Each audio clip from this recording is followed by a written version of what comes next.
Si vous souhaitez franchir le cap et commencer à apprendre le coréen, ou si vous avez déjà commencé à apprendre le coréen et que vous êtes encore en plein apprentissage, je pense sincèrement que cette vidéo est faite pour vous et j'aurais aimé honnêtement tomber sur une vidéo comme ça quand je me suis mis au coréen qui parle des 7 choses très importantes à savoir pour apprendre le coréen.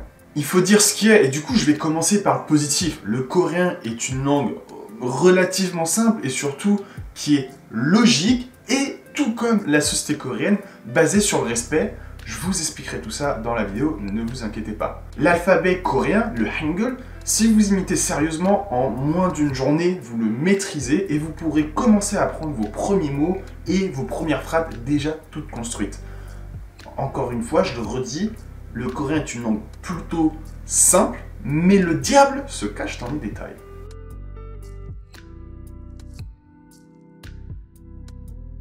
Alors oui, il y a un petit faux raccord, il y en aura d'autres dans la vidéo, mais c'est pas grave, on passe tout de suite au premier point. Le coréen, c'est une langue logique, parfois peut-être même en fait un petit peu trop logique. La conséquence directe de ça, c'est qu'il y a plein de situations où en français, on va utiliser un seul mot, ou à la rigueur deux, tandis que les Coréens vont en avoir beaucoup plus.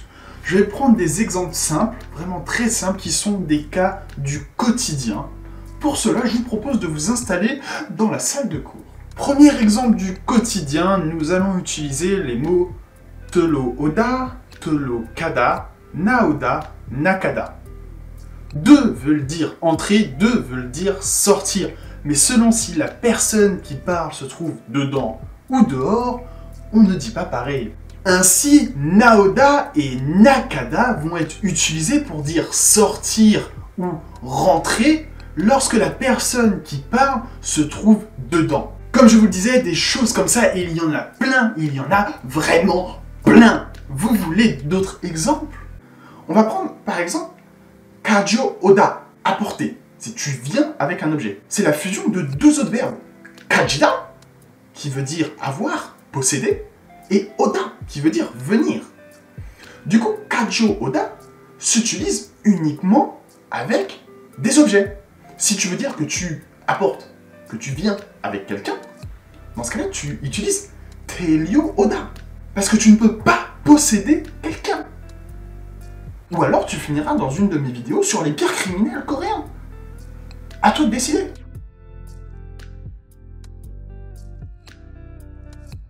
Et c'est pareil avec la grammaire. En coréen, il va y avoir tout un ensemble de formes grammaticales qui vont avoir une seule signification en français.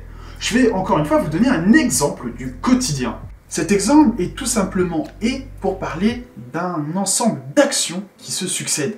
Dans un premier temps, il y a ko. Ko va être utilisé lorsqu'on parle de choses qui ne sont pas forcément liées ensemble. Par exemple, 저는 자고 책을 읽었어요. Ensuite, il va y avoir aso oso. Ici, cette terminaison va s'utiliser pour parler d'actions qui sont connectées entre elles. Par exemple, 저는 집에 가서 자요. Pour dormir, tu dois être chez toi. Enfin, tu peux dormir ailleurs que chez toi, mais tu as compris l'idée. Tu vas utiliser aso oso pour deux actions qui sont connectées entre elles. C'est-à-dire que tu fais la première dans le but de réaliser la seconde. En français, tu peux juste utiliser et dans ces deux situations. En coréen, si tu utilises ko pour la seconde situation, c'est pas naturel.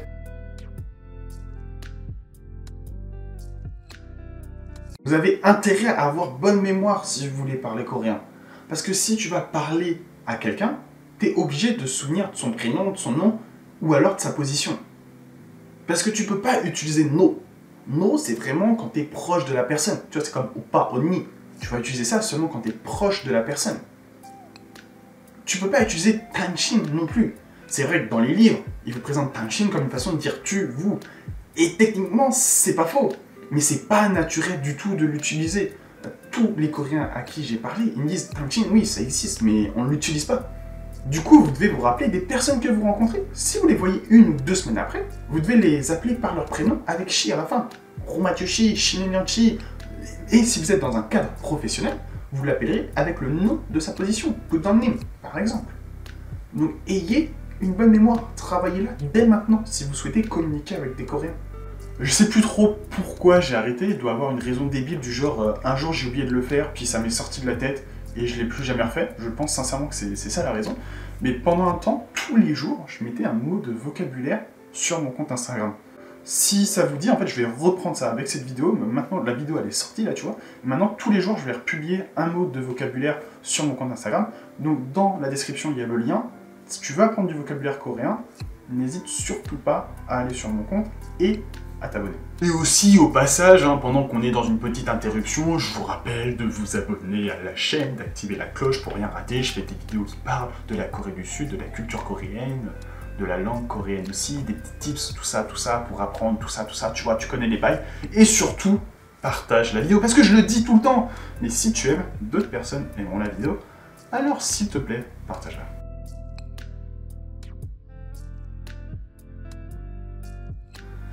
Non, t'énerve pas. Non, Mathieu, t'énerve pas, c'est pas grave. Non, mais y a pas besoin de s'énerver pour ça, Mathieu. Non, faut rester calme, t'es en vidéo et c'est pas... Non, non, ça me saoule. Écoutez. Même moi, personnellement, je l'ai vécu, je l'ai subi. Des blogs qui écrivent ça, des mecs en vidéo qui disent ça, des gens qui vont vous le dire. Mais c'est faux. N'importe qui vous dit le coréen se parle comme il s'écrit, n'écoutez pas cette personne. Et dites-vous que cette personne, soit elle se moque de vous, soit elle ne sait pas parler coréen du tout. C'est l'une des deux options, voire les deux. Vraiment, faut pas écouter les gens qui vous disent ça. En coréen, il y a un peu comme ce que nous on a en français, les liaisons. Les animaux. On fait la liaison. Ben, ils ont ça, mais à l'intérieur des mots eux-mêmes. Petit rappel très simple si jamais vous ne connaissez pas la constitution d'un mot en coréen. En coréen, un mot est composé de syllabes. Jusque-là, c'est pareil que toutes les langues. Cependant, chaque syllabe peut être composée d'une façon très définie. Consonne, voyelle, consonne, voyelle, consonne, consonne, voyelle, consonne, consonne. C'est tout. Ça ne peut pas être une autre situation. Ça ne peut pas être consonne, consonne, voyelle, consonne. C'est impossible.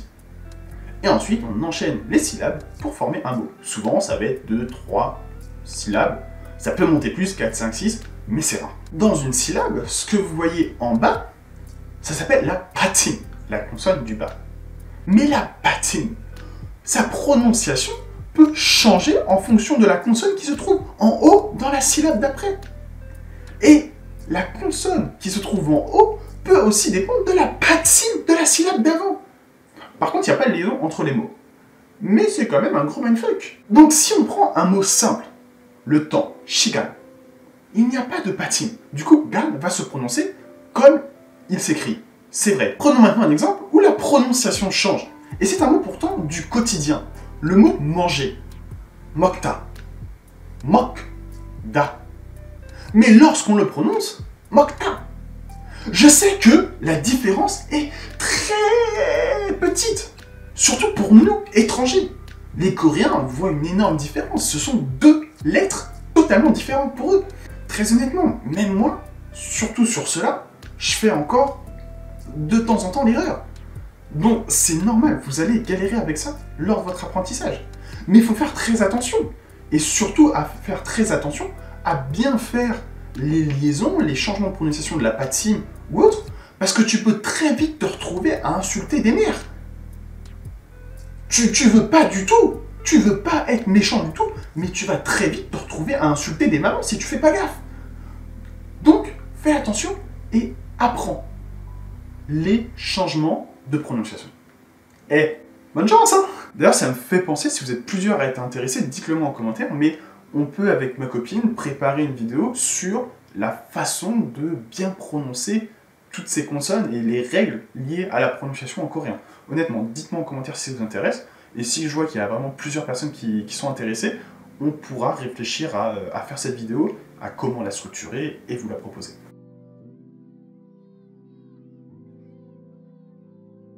Et comme si ça n'en suffisait pas, que je vienne de briser vos délires sur la prononciation, maintenant vient l'heure de la conjugaison.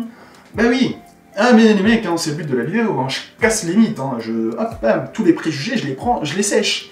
Donc du coup, la conjugaison, il passe aussi. Parce que si vous avez appris le coréen, ou si vous êtes en train de l'apprendre, très vite, on vous a appris la conjugaison, en vous disant que c'est très simple. C'est pas non plus totalement faux, c'est même plutôt vrai.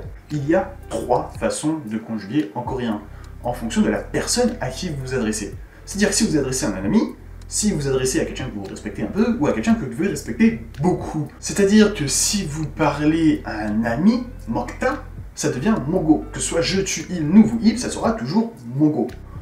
Donc ça, c'est vrai que c'est beaucoup plus simple. Mais, en vérité, il y a beaucoup plus de référentiels que ça.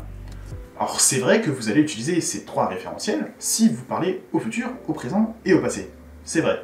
Mais si vous commencez à mettre de l'impératif, vous allez voir que nida va changer. Et après, vous allez aussi voir les honorifiques, avec ECO. Et oui les mecs, ça va changer assez rapidement. Au total, je me suis renseigné plutôt rapidement, et il y a 6-7 environnements différents de conjugaison. Alors, c'est sûr que c'est toujours beaucoup plus simple qu'en français, où c'est la merde totale, je vous l'accorde. Mais quand on vous vend seulement 3 façons de le faire, et qu'on se retrouve avec 7, on nous a un peu vendu du dream, quoi.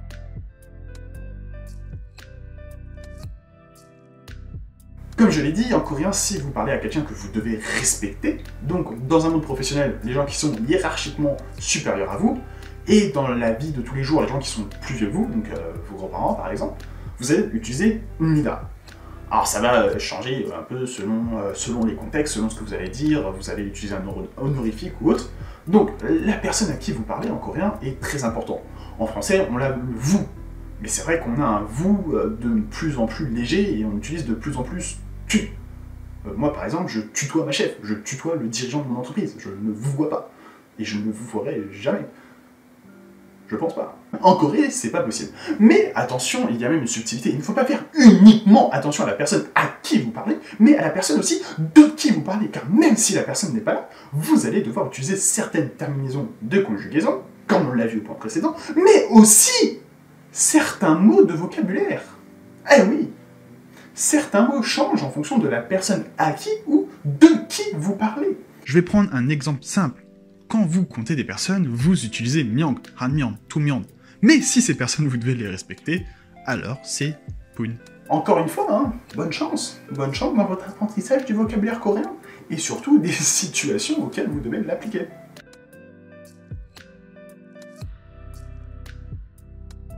C'est quelque chose qui ne m'est pas arrivé personnellement, mais je l'ai vu, et je sais que c'est pas valable que pour coréen, c'est valable pour toutes les langues.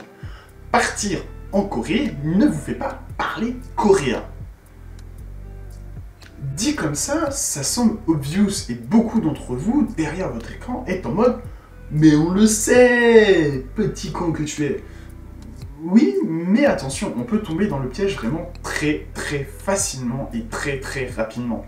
Même si vous allez, j'ai même envie de dire surtout, si vous allez par exemple en Corée, faire des cours de coréen dans une université coréenne, soit en échange universitaire, ou vous payez des cours pour une année, bah vous pouvez très vite tomber dans le piège de l'anglais, parce que vous serez entouré de gens qui parlent anglais, et la communication sera beaucoup plus simple avec ces gens-là en anglais, que ce soit les autres étudiants, ou même les étudiants coréens d'associations d'aide pour les étrangers. C'est vraiment un grand piège dans lequel on peut tomber très facilement. Et d'autant plus si vous partez avec des amis français. C'est encore un gros piège parce que vous allez être entre amis et du coup vous allez plus parler français et anglais qu'autre chose. Et au final, votre séjour, on va pas dire qu'il vous aura pas fait progresser, ça serait faux, mais il vous aura fait moins progresser que si vous y étiez vraiment focus 100%. Donc si vous partez en Corée, faites attention, ayez toujours ça en tête, le piège peut se refermer vraiment très rapidement. Vous êtes encore que très peu présent là, maintenant, tout de suite dans la vidéo, alors je vous invite à vous rendre dans la description, parce que dedans j'ai mis un petit lien des familles qui vous permet de réviser ou d'apprendre du vocabulaire coréen gratuitement. C'est moi-même qui fais le système, c'est encore en cours de développement, il y a une petite centaine de mots à l'heure actuelle, mais il y a aussi des audios, tout ça c'est gratuit, suffit juste de s'inscrire sur le site. Si tu es encore là, la vidéo t'a plu, alors je te remercie beaucoup de l'avoir suivi, n'hésite pas à t'abonner, à la partager et à mettre le meilleur de tes commentaires. Tu peux me poser des questions par rapport au coréen, par rapport à la Corée, ce que tu veux. L'espace commentaire est libre et ouvert. Encore une fois, merci et à bientôt.